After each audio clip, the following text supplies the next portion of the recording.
fabled heat, where magic meets desire. Subscribe to ignite the fantasy.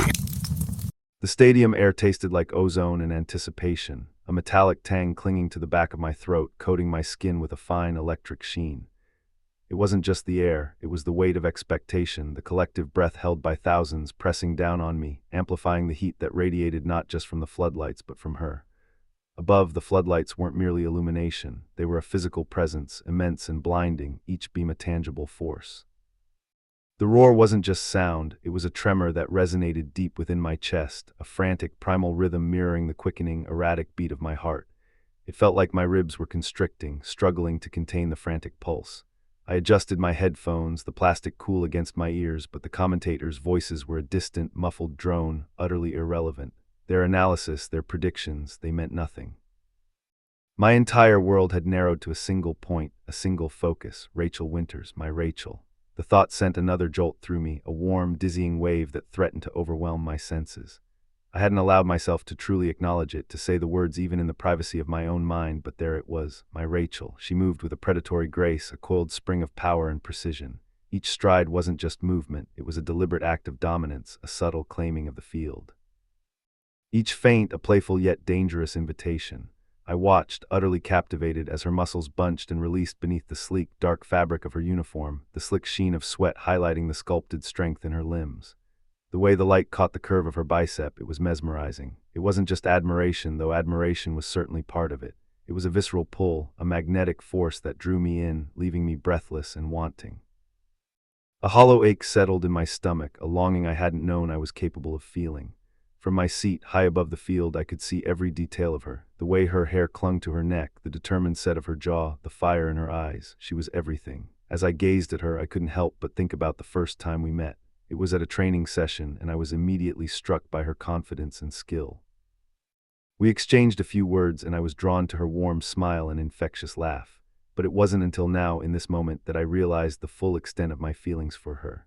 The crowd around me was cheering and chanting, but I was lost in my own thoughts, my own desires. I thought about the way she smiled at me during our conversations, the way her eyes sparkled with amusement.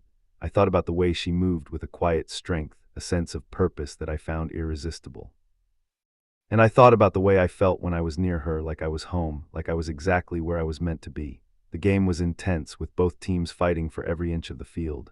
Rachel was a force to be reckoned with, her movements swift and precise. She dodged and weaved, her feet barely touching the ground as she sprinted down the field. The crowd was on its feet, cheering and screaming, but I was frozen in place, my eyes fixed on her.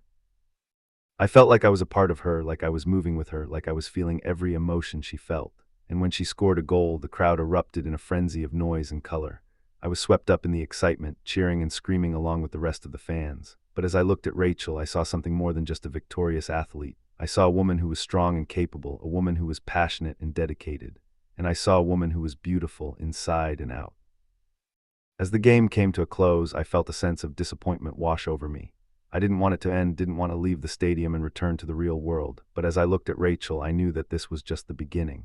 This was just the start of something new, something exciting. And as I left the stadium, I couldn't help but feel a sense of anticipation, a sense of wonder. What would happen next? What would the future hold for us? I didn't know, but I was eager to find out.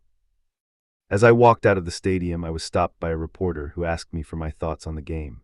I tried to respond, to put into words the emotions that were swirling inside me, but all I could think about was Rachel and the way she made me feel. "She's an incredible player," I said finally, trying to sound calm and composed. "She has a real gift for the game." The reporter nodded, smiling, and asked another question, but I was already gone, lost in my own thoughts, my own feelings.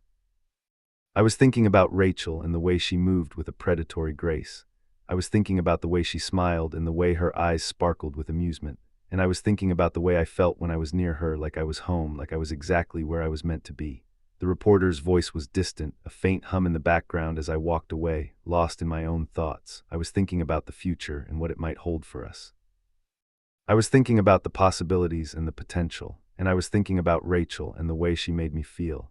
As I walked, the cool night air enveloped me, a welcome respite from the heat of the stadium.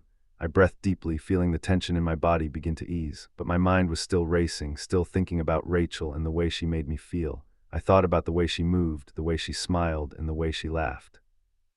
And I thought about the way I felt when I was near her, like I was home, like I was exactly where I was meant to be.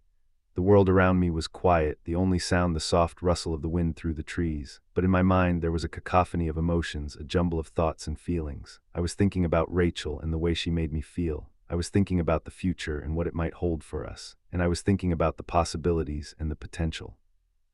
As I walked, the darkness seemed to press in around me, a physical presence that was both comforting and overwhelming. But I wasn't afraid because I knew that I wasn't alone. I had Rachel and the way she made me feel, and I had the future and all its possibilities. The world was full of uncertainty, full of unknowns, but as I walked, I felt a sense of peace, a sense of calm. I knew that I would face whatever came next, armed with the knowledge of how Rachel made me feel. And I knew that I would always have her, no matter what the future held.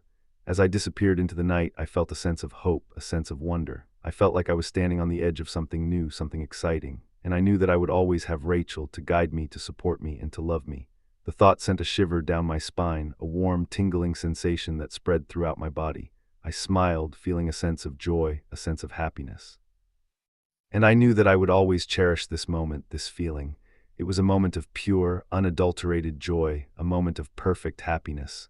And it was a moment that I would never forget, a moment that would stay with me forever.